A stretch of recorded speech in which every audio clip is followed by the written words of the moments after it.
तो ये प्रश्न भेजी थी एक लड़की। कौन भेजे हो जी, बताओ। प्रश्न देख के याद आया? तनिषा साहू सर। हाँ, तनिषा साहू भेजी है, बहुत बढ़िया। तो ऐसे ही बाकी बच्चे भी, तुम लोगों को कोई प्रश्न समझ में नहीं आता तो उसका स्क्रीनशॉट ले लो या फोटो खींच लो, जैसा भी है, और उसको भेजना है। ठीक है। तो चलिए बच्चों, आज का ऑनलाइन क्लास शुरू करेंगे। तो सबसे पहले आज की इस ऑनलाइन क्लास में आप सभी का बहुत बहुत स्वागत है। और शुरू करते हैं आज का यह प्रश्न, लेते हैं जिसे तनिषा साहू ने भेजा है। तो चलिए पढ़ते हैं प्रश्न। बाकी बच्चे माइक बंद रखोगे, जब जरूरत पड़ेगा कमेंट करने का तभी कमेंट करोगे। कोई दी गई संख्या, अब वो संख्या एक खाली स्थान में दिखना है, चार ऑप्शन में से खाली स्थान से विभक्त तभी होगी जबकि इसके दहाई और इकाई अंकों से बनी संख्या चार से पूर्णतः विभक्त हो। तो ये चार ऑप्शन है, 3, 4, 5, 6। विभाज्यता का नियम वाला वीडियो तो देखे होगे और विभाज्यता का नियम से संबंधित क्लास भी लिया था। तो बताओ कौन सा संख्या है? Option A. Option A. Yes. और बताओ जी कोई। ये बहुत ही ज्यादा इम्पोर्टेंट प्रश्न है। तुम लोग विभाज्यता का नियम नहीं याद किए और विभाज्यता का नियम याद नहीं किए तो समझ जाओ तुम्हारा गणित नहीं बनने वाला। इसका सही उत्तर है बच्चों ऑप्शन दूसरा, ये 4। कोई भी संख्या दिया है, मान लो ये 936 की है, तो 936 4 से विभाजित होगा कि नहीं ये जानने के लिए केवल ये इकाई और दहाई के अंकों से बनी संख्या को विभाजित करके दो। तो इकाई दहाई में 3 और 6, तो ये 36 अगर 4 से विभाजित हो गया तो पूरा संख्या भी 4 से विभाजित हो जाता है।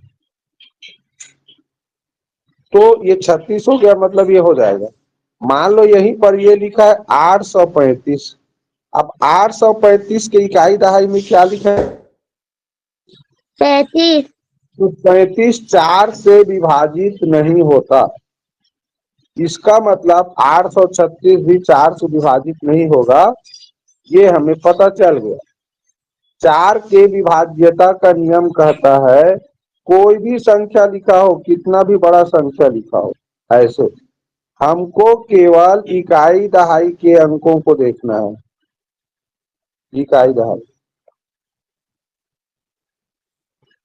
इसको देखना है, इकाई दहाई के अंकों को। ऐसे जैसे ये लिखा है 3,97,648, तो ये 48 इकाई दहाई में 48 लिखा, इसी को केवल देखेंगे। तो 48 4 से विभाजित हो जाता है। इसका मतलब ये 3,97,648 भी 4 से विभाजित हो जाएगा। बस ये 4 के विभाज्यता का नियम पूछ रहा है प्रश्न। समझ आया जी? Yes sir. हाँ, तो समझ लो इकाई दहाई के अंकों से बनी संख्या 4 से पूर्णतः विभक्त हो रहा है। इसका मतलब हो यहाँ कोई भी दी गई संख्या क्या है, 4 से विभक्त हो। चलो अगला। यदि 16,075 को किसी संख्या से भाग देने पर भागफल 167 तथा शेष फल 43 प्राप्त होता है, तो भाजक क्या है? अब मुझे बताओ, यहाँ तुमको भागफल पता है, शेष फल पता है और भाजक जानना है, तो क्या करना पड़ेगा, कोई बता सकते हो? देखो बच्चों, इसका एक सिंपल सा सूत्र है जहाँ पे भाग। हाँ वेदांत बताओ। 96। 96। नहीं जी, करना क्या है पहले ये बताओ, बोला हमें करना क्या रहता है ये बताओ।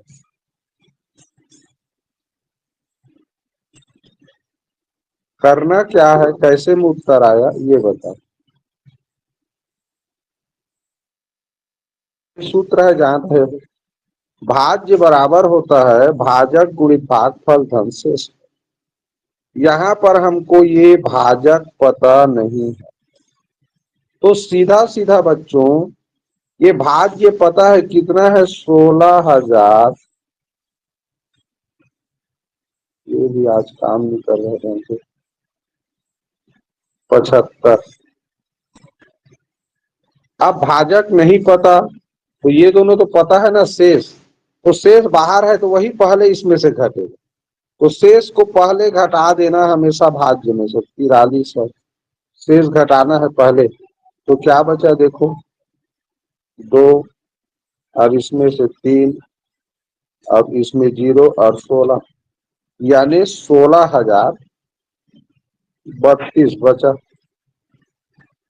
अब 16,032 को क्या करना है, ये 167 भागफल है, इसी से भाग करना।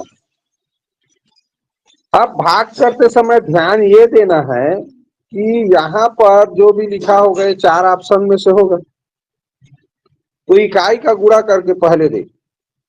तो 167 की इकाई में 7 है, अब भाग इन चारों में से कोई भी, तो इसका देखो तो 7 छक्का 42, इकाई में 2 आ रहा है और इकाई में 2 है भाज्य की। अगर इसका मैं उससे गुणा करूं, 7 का गुणा 2 से, 7 दूनी 14 हो रहा है, तो 4 आएगा इकाई में, तो 4 तो नहीं, 7 शून्य शून्य 7 अट्ठे 56, तो इतना में ही क्लियर हो गया।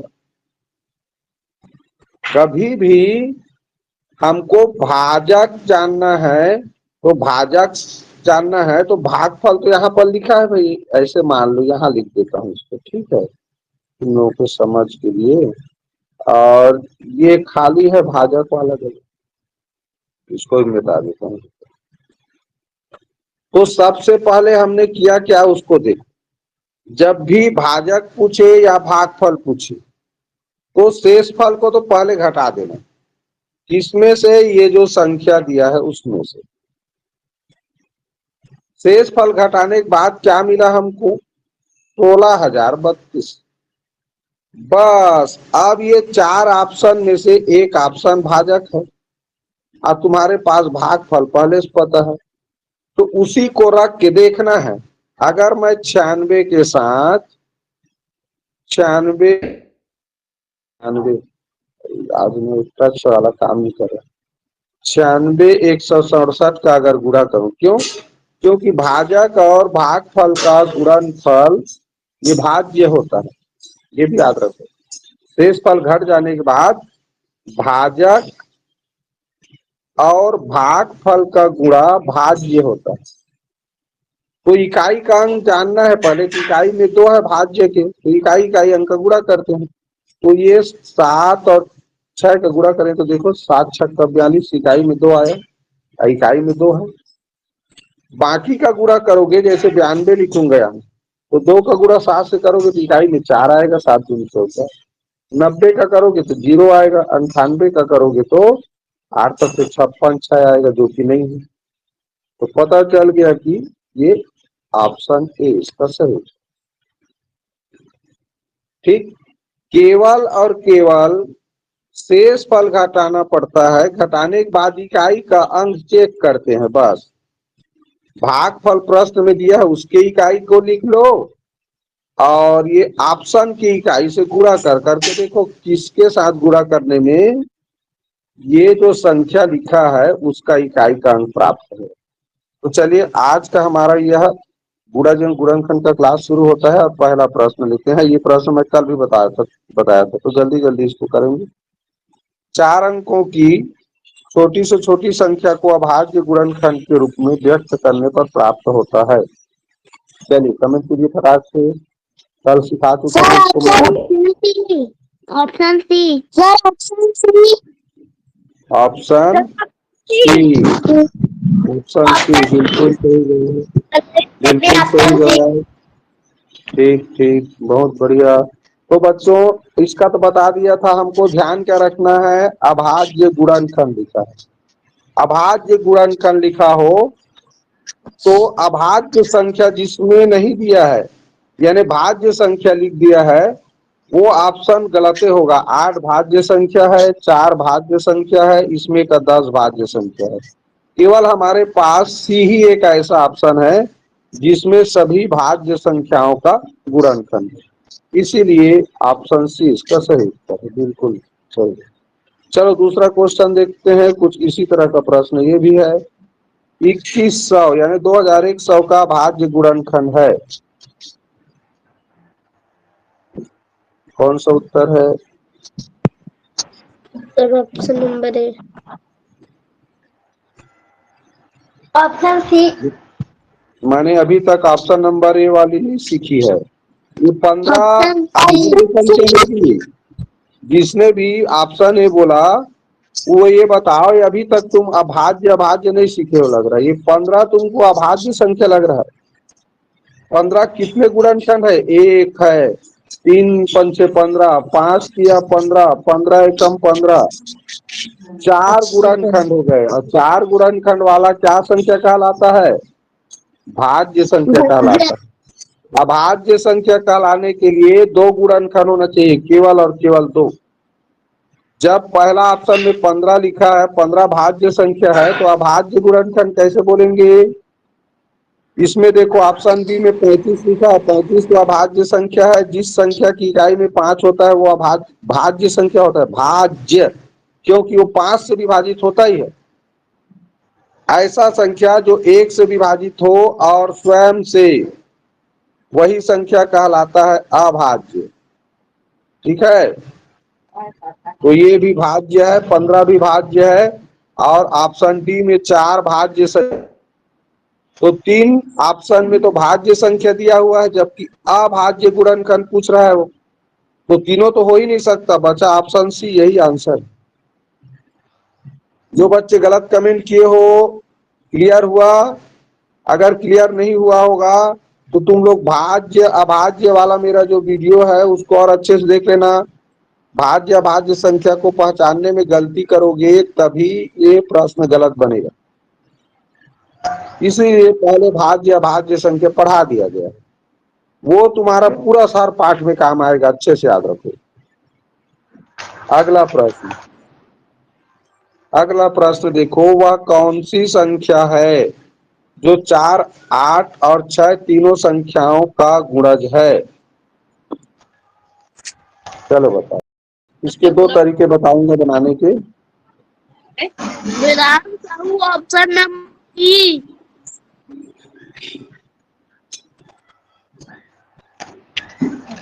Option number C. सी।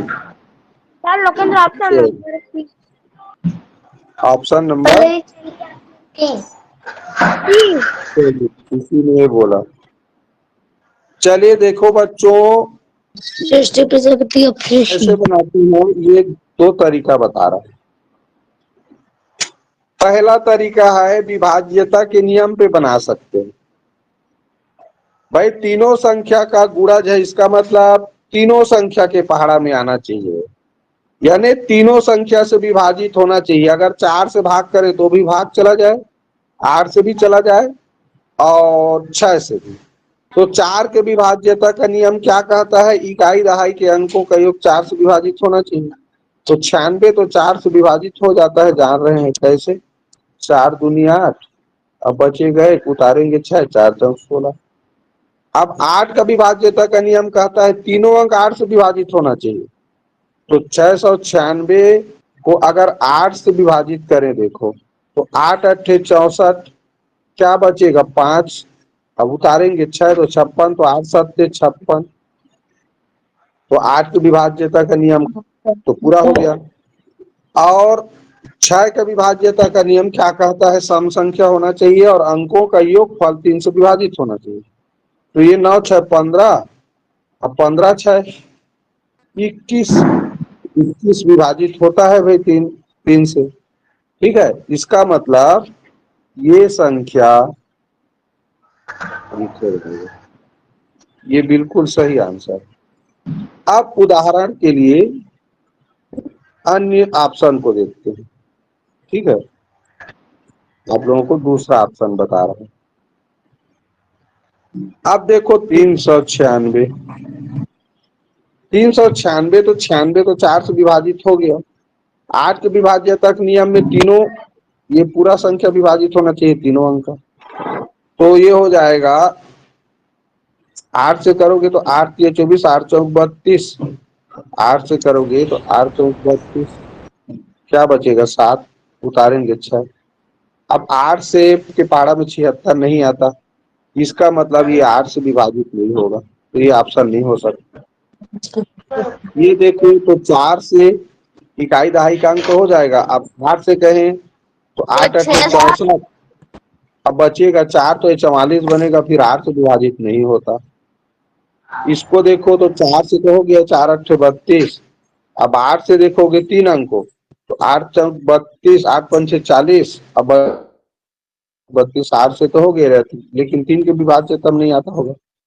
5 4 9, 9 3 12, 12 2 14, 14 कभी 3 से विभाजित नहीं होता। अब 3 के नियम से आएगा वही 6 के नियम से कटेगा। इस तरह ये ऑप्शन गलत हो गया। ठीक, अब देखो और नियम क्या है, ये तो मैं विभाज्यता के नियम पे बताया। अब विभाज्यता के नियम पे ध्यान दिए, अब अगला नियम क्या है वो सीखे। चलो देखो जी, 640 का भाज्य गुणनखंड है, 2020 में आया था प्रश्न। अब इसमें फंस गए, सब में अभाज्य संख्या है। चलो देखो ट्रिक बताता हूँ। ऑप्शन नंबर आवाज आ रहा है ना? Yes sir. चलो ठीक, चलो ध्यान दो, कैसे बनाना है ध्यान दो। Sir option number C. हाँ हेलो, हाँ बोलो जी। Option number C. Option number C, चलो ध्यान दो ध्यान दो, ट्रिक बताता हूँ। Option number D. Option number D C. Sir option number D. इतना देर तक सब चीज, चलो चलो चलो बता रहा हूँ ध्यान दो, ट्रिक बता रहा हूँ ध्यान दो। 640 का निकालना है तो 640 में देखो इकाई में क्या है, 0 है। इकाई में बच्चों अगर एक 0 रहे, इकाई में अगर एक 0 रहे तो क्या करना है, 5 और 2 रहेगा उसको हटा दो, 5 2, अब ये 10 के वजह से इकाई में 0 आया है। अब 2 और 5 को हटा दिए तो बाकी का गुणा करोगे तो 64 आना चाहिए। तो देखो 2 दूनी 4, 4 दूनी 8, 8 दूनी 16, 16 दूनी 32 और 32 दूनी 64 आ रहा है इतना। ये 64 हो गया, और ये 5 और 2 का गुणा किया क्या आया 10, तो 64 कहा नहीं तो 640 हुआ। तो जब भी किसी संख्या की इकाई में शून्य रहे और उसका अभाज्य गुणनखंड पूछे क्या होगा, तो क्या करना, 1 2 और 5 यानी 5 2 गुणित 5 को अलग से गुणा कर दो। अब बचे हुए संख्या का गुणा करके देखो, ये शून्य को छोड़ के जो संख्या है उतना आ रहा है कि नहीं, और ये बचा हुआ संख्या क्या है 64, तो इतना आएगा वही उत्तर। ठीक, बाकी का देखो करके, जैसे और प्रश्न है यहाँ, ये और ऑप्शन है उसको देखता हूँ बना के। ठीक, जैसे देखो ध्यान से देखो, ये इसमें का 1 2 और 5 को छाड़ दो, अब बच गया संख्या उसका गुणा करेंगे तो 2 दूनी 4, 4 दूनी 8, 8 दूनी 16, 16 पंचे 80 हो गया। अब 80 में एक शून्य बढ़ाएंगे तो 800 हो रहा है, गलत हुआ। अब दूसरा ऑप्शन के देखो, 2 5 को हटा दिए ये तो 10 बन गया। अब बाकी का देखते हैं, 2 दूनी 4, 4 दूनी 8, 8 दूनी 16, 16 दूनी 32, तो 32 का गुणा होगा 10 से, तब तो वो 320 हो जाएगा। ये तो और छोटा संख्या है, 5 दूनी 10, 2 दूनी 4, 4 दूनी 8, 8 दूनी 16, 160 होगा। ठीक, तो जब भी इकाई में शून्य रहेगा 2 और 5 को हटा दो, बाकी का गुणा करके देखो, शून्य को छोड़ के जो बना संख्या बचा संख्या वैसा बनना चाहिए। 8 के प्रथम 4 गुणजों का योग, कल बताया था गुणजों का योग करना। चलो ये प्रश्न 2018 में आया था। Vedant Sahu option number C. Option number D. Option number C. C sir, C for cat. C for cat, ठीक। चलिए टाइम पास कम करेंगे। 8 के प्रथम 4 गुणज बताओ जी, वेदांत बताओ। 8, 16, 24, 32। 8, 16, 24, 32, बहुत बढ़िया। सिंपल सा है, जब भी क्रमागत संख्या लिखोगे, चाहे वो प्राकृत हो, सम, विषम या गुणज, ये चारों में से कोई भी क्रमागत संख्या लिखोगे तो शुरू और लास्ट को जोड़ देना बोलता हूं मैं। ये 2 जोड़ा बन रहा है, तो 8 और 32 को जोड़े तो 40 हुआ, और एक ठो और 40 हुआ, तो 40, 40, 80 जी, सिंपल सा। ऑप्शन लिखिए। 8 के प्रथम 4 गुणज का मतलब होता है बच्चों 8 का शुरू से पढ़ना। तो 8 एकम 8, 8 दूनी 16, 8 तिया 24, 8 चौक 32, 4 ठो पहाड़ा लिखेंगे। प्रथम का मतलब होता है शुरू से, तो 8 एकम 8 ये प्रथम गुणज है 8 का। 8 दूनी 16 ये दूसरा गुणज है। 8 तिया 24 ये तीसरा गुणज है। 8 चौक 32 ये 8 का चौथा गुणज है। तो 4 गुणज लिख लेने के बाद योग करना था। अब योग करने का नियम बताए हैं क्या, कि शुरू और अंतिम को जोड़ोगे तो जितना आएगा ऐसे जोड़ा बनाते जा सकते हो लास्ट क्लास, फिर उसको जोड़ लो। समझ में आ गया सबको? Yes sir.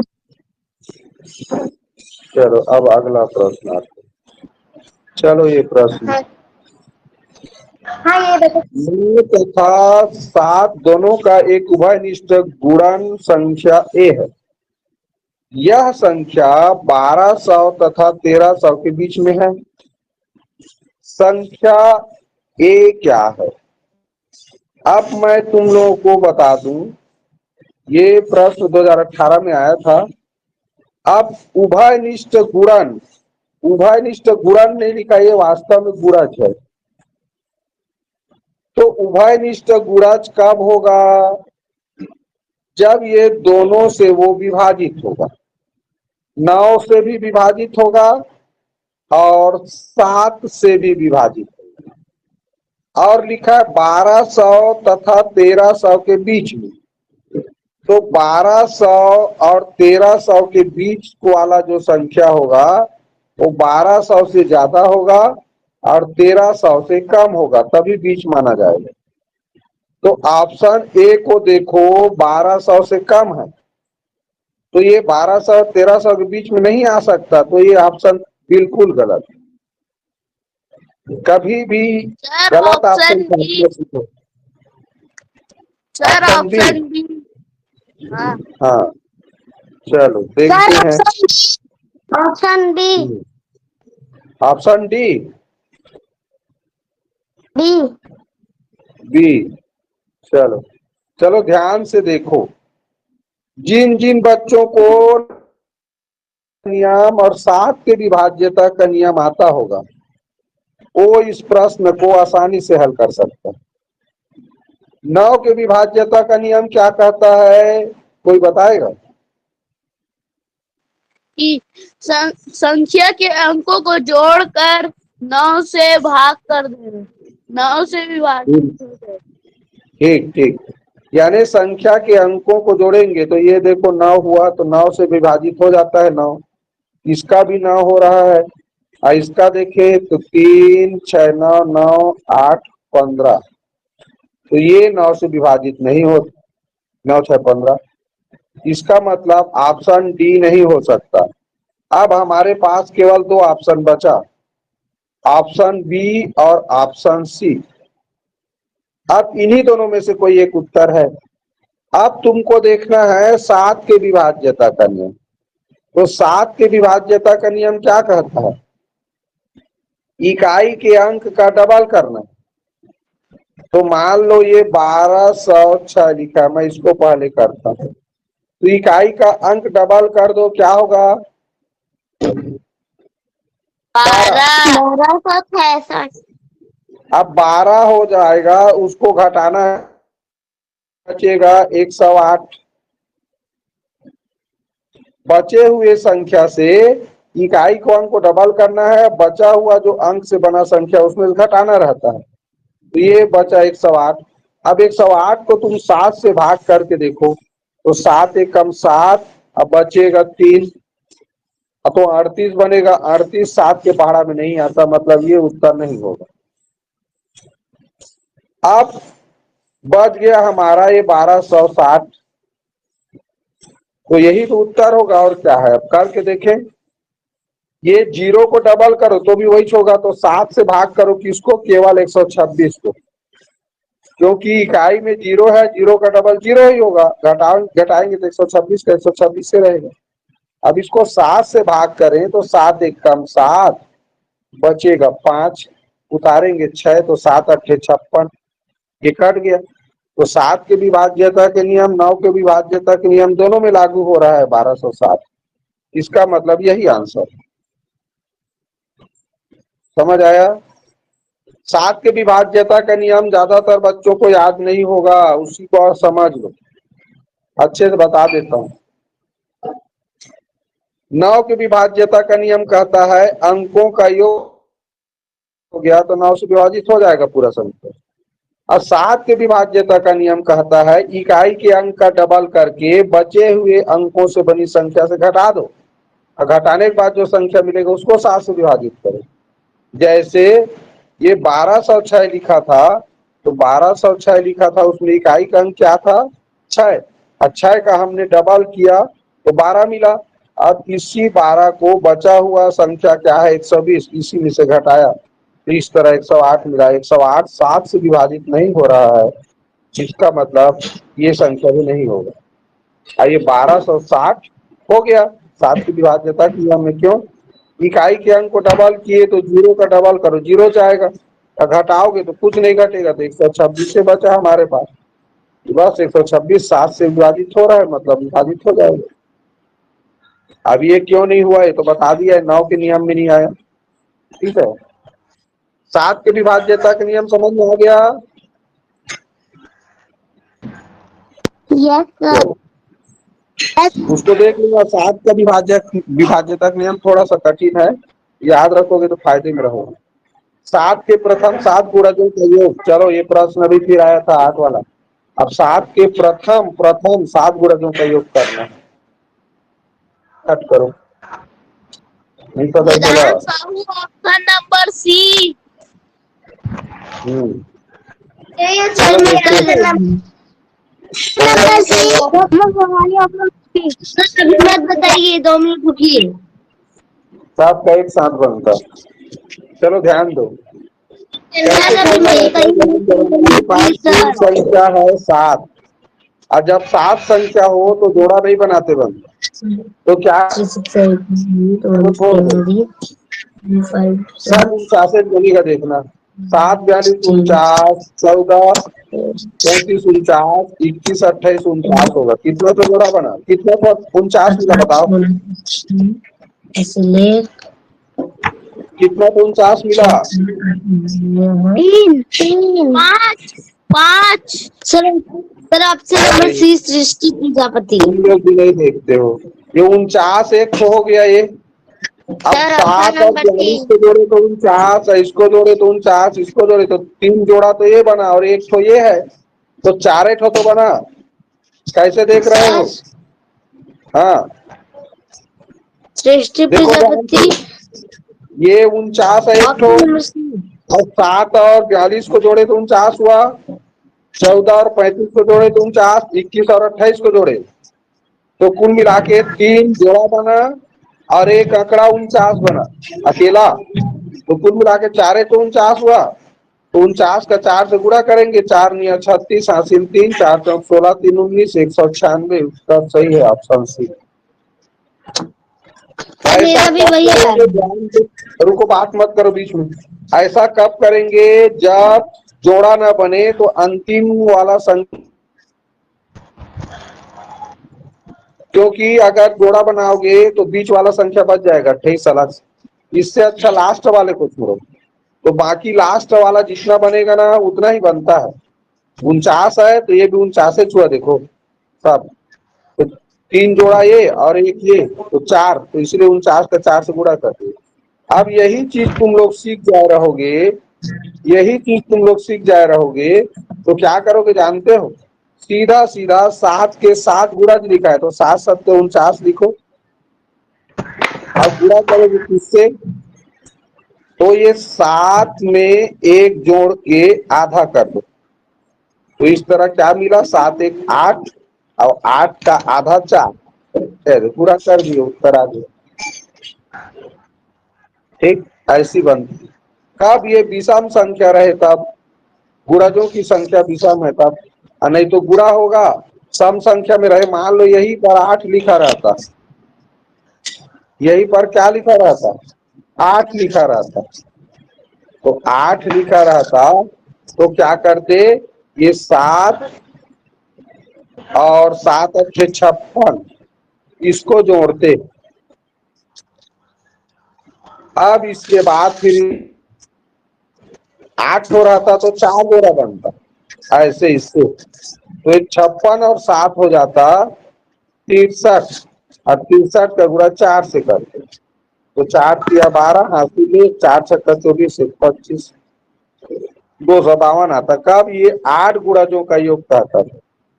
तो सीधा सीधा भाई प्रथम गुणज और अंतिम गुणज दोनों को जोड़ते हैं ना, जोड़ा बनाते हैं, तो ऐसे ले शुरू और लास्ट को, इसीलिए शुरू और लास्ट तक पहले जोड़ दो। 7 1 कम 7 प्रथम है, 7 8 56 अंतिम है, जोड़ दिए।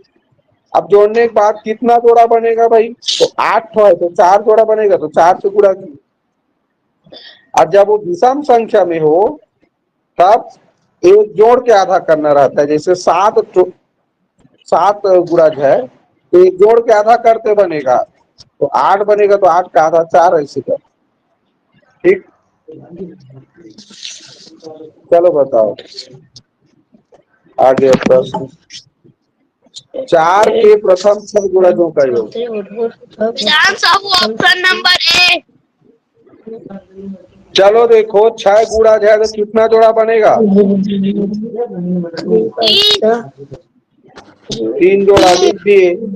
अब 4 के प्रथम 6 गुणज, जिसका मतलब 4 प्रथम गुणज हो गया, 6वां गुणज क्या आएगा?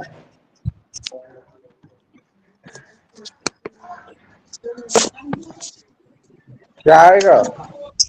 24। बिल्कुल सही भाई, 4 छक्का 24। तो शुरू और अंतिम को जोड़े तो कितना आया? 28 नहीं आया? तो 28 का गुणा शुरू और अंतिम को जोड़ने पर 28 आ रहा है। आप 6 गुणा है तो 3 जोड़ा बनेगा, इसलिए 3 से गुणा कर दो जी। 3 8 24 हासिल 2, 3 दूनी 6 2 8, आ गया उत्तर 84।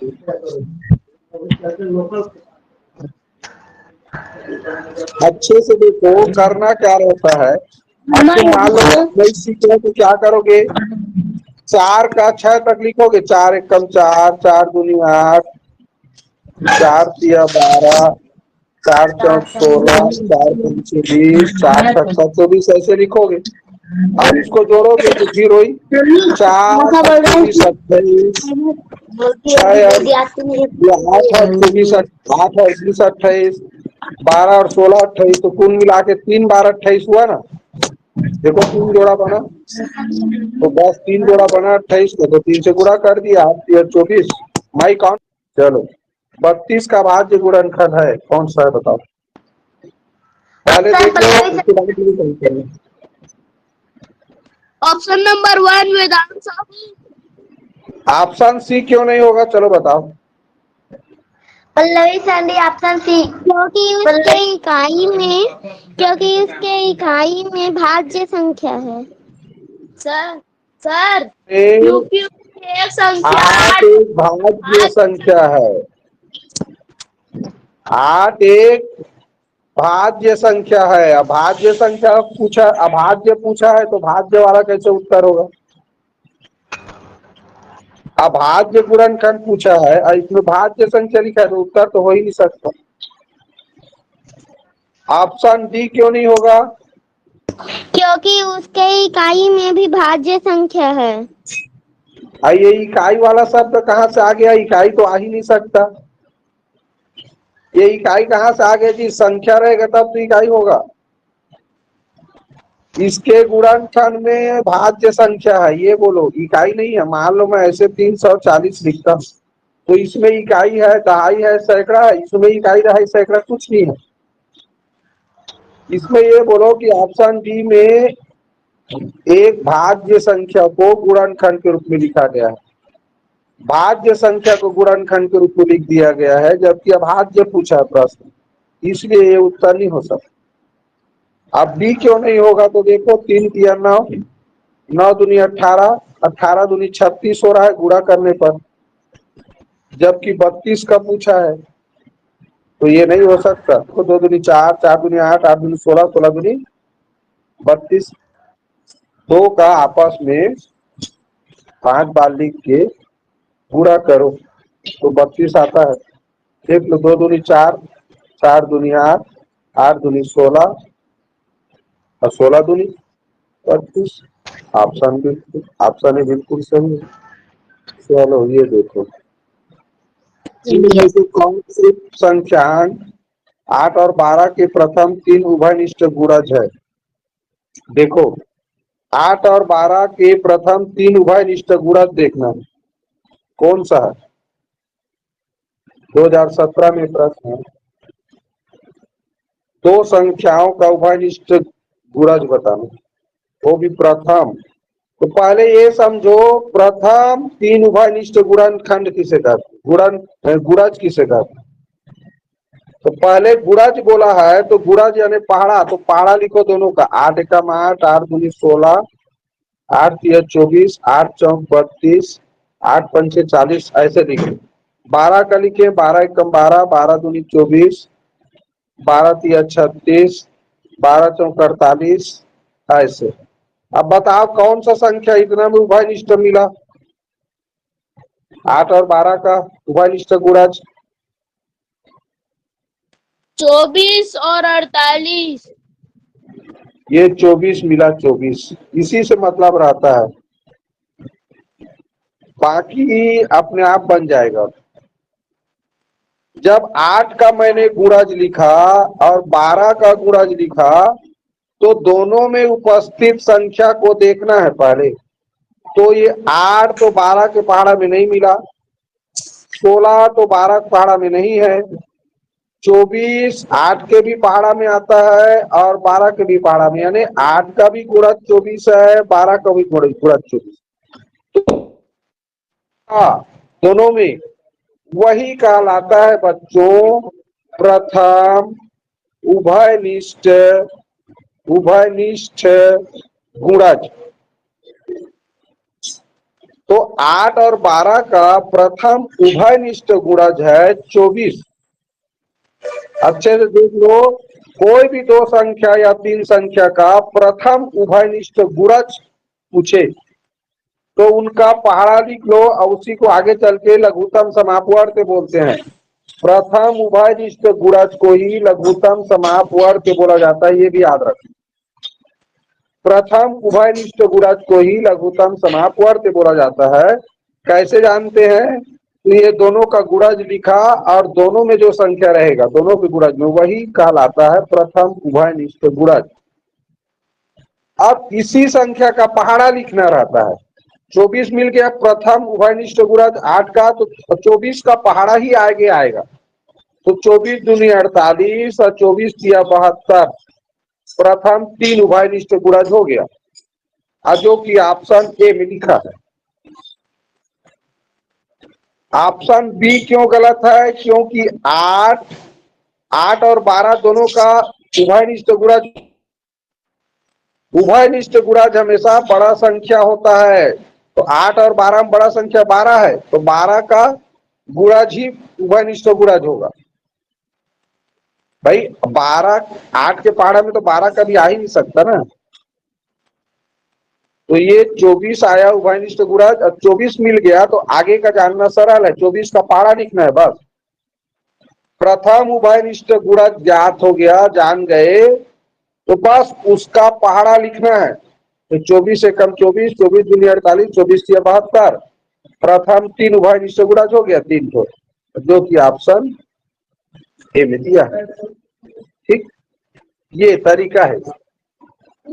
समझ में आया? ये बहुत इंपॉर्टेंट चीज है, याद रखना। प्रथम उभयनिष्ठ गुणज को ही लघुत्तम समापवर्त्य पढ़ोगे आगे, लघुत्तम समापवर्त्य कहा जाता है।